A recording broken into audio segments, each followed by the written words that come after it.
Indeed, thank you, Lizen. And you rightly mentioned his prominent Zimbabwean artist, Gresham Tapiwa Nyaude, is known for his engaging and socially conscious artwork. He has developed a unique and distinctive style that incorporates elements of his heritage, often reflecting the experiences and struggles of his community.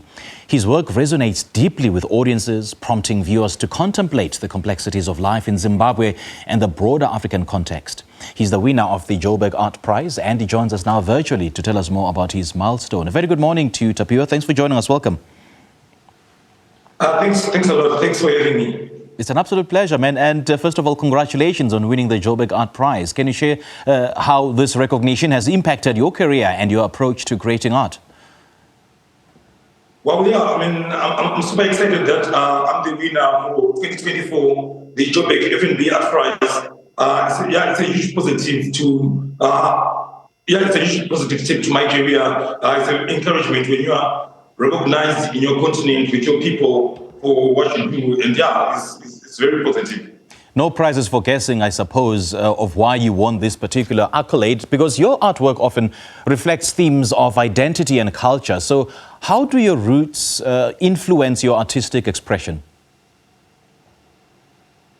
Well, yeah, so particularly when I'm working, like painting, I grew up doing a lot of painting and drawing, and I was like addressing these issues because I was not aware that I'm talking about these issues, because I started doing art at the age of 6, and I was painting my surroundings. And when you paint or work on these things, they resonate with people, and people sort of like relate to certain topics because you are painting things that you live within. But when I went to school, that's when I really went to learn to really approach these issues with a conscious mind of things that I'm talking about and how I represent best, how can I represent best my people. Okay.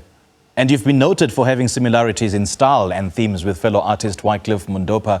So what aspects of his work sort of resonate with you, and do you think your two styles complement each other? Well, with Wycliffe, personally I don't see it, but we are two artists who grew up together, and we share the same studios, and we grew up in the same communities, facing the same challenges. So, which means things that we talk about are often similar, because it's more quite of a same story. We both grew up like loving a lot of drawing, figurative drawing. So there's a lot of figuration in his work and in mine too. So I think those are the similarities. And maybe sometimes we sharing the studio, we use the same materials as in paints. So the colors might look the same and stuff. But so maybe those are the similarities. But I don't really personally see it. I think he's got his own unique style and way that in approach to his work. I'm actually glad you made that distinction, because I'm quite keen to know how contemporary art from Zimbabwe compares to that from other African countries. I mean, what unique perspectives do you think Zimbabwean artists bring to the global art scene? Well, I think in Zimbabwe, I think the thing is, like, we are a nation right now. We are facing a lot of like economical challenges. So it really pushes you to talk about these things. And the other thing is, like, we use a lot of like found materials because it's not easy to access like art materials from Zimbabwe. There are no proper shops that sell art materials. Most of the materials that we get, we import from South Africa. So when we have such challenges, it really pushes you as a people to find and innovate other ways to approach your artistic ways. Tapiwa, can you describe for us your creative process? What material and techniques do you prefer to use, and how do they contribute to your overall vision? Well, so my process is like I like to play with words. I like to play with slang because I grew up in a township called Bari. Okay. Where there's a lot of young people, huge energy. So my process is I listen to those people because these are the people I relate to. These are the people I grew up with.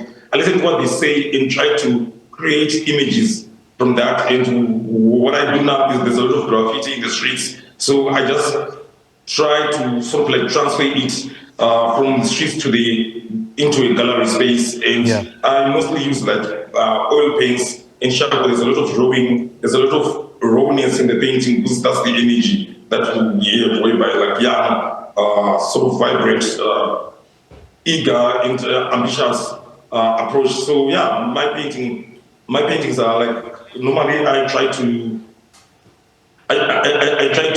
paint like 6 paintings in like it was simultaneously, and this sort of like energy I paint fast, and this sort of energy this is the sort of energy that I push my work with. So yeah, like I think that sums up when I'm working, I just really try not to think of what I'm working on, but I try to come up with the images. And what I found out is like when I'm done working on, let's say 6 paintings, I'm surprised as my audience too, because I've been working on something that is in the back of my mind. I didn't really know what I really was doing, but I was taking notes, and I don't try to force an image on the canvas. I want it to be organic. Yeah, and I did mention earlier on that your work is socially conscious artwork. So how do political issues in Zimbabwe influence your artwork? And do you see art as a tool for social change? Well, yes, art has been a tool for social change in many parts of the world.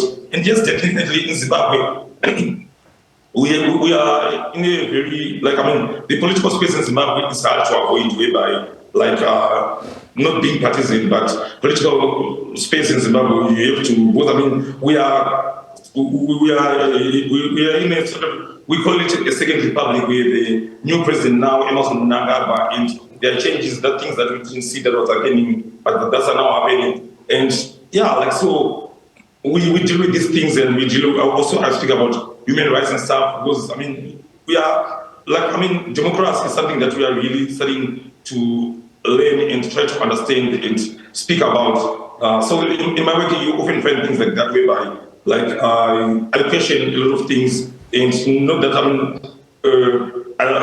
I'm trying to find wrongs or rights in that, but I'm just trying to open a room for discussion, or because I think that's what I want to achieve with, whereby we start to have these sort of maybe sensitive topics or sensitive issues that we can really talk about when you. So yeah, art has always been a tool for that. Yeah, and I want to pick your brain on this. What role do you think, or do you believe art plays in the narrative of African identity? And how do you strive to contribute to that conversation through your work? Well, yeah, so the things, why for me, particularly painting is because, there are not many, African painters who were sort of regarded as avant-garde or as masters.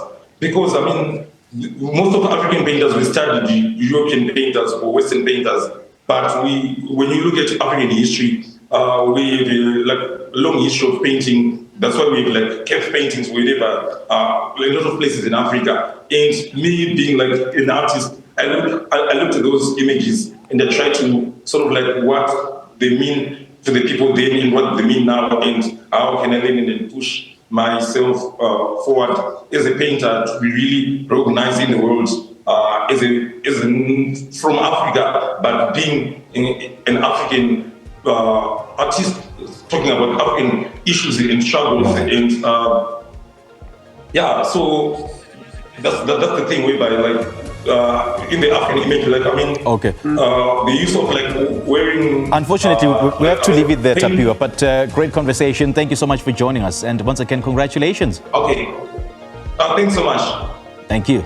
That was the winner of the Joburg Art Prize, Gresham Tapiwa Nyaude, talking to us about his milestone and taking us through some of the themes explored in his artwork.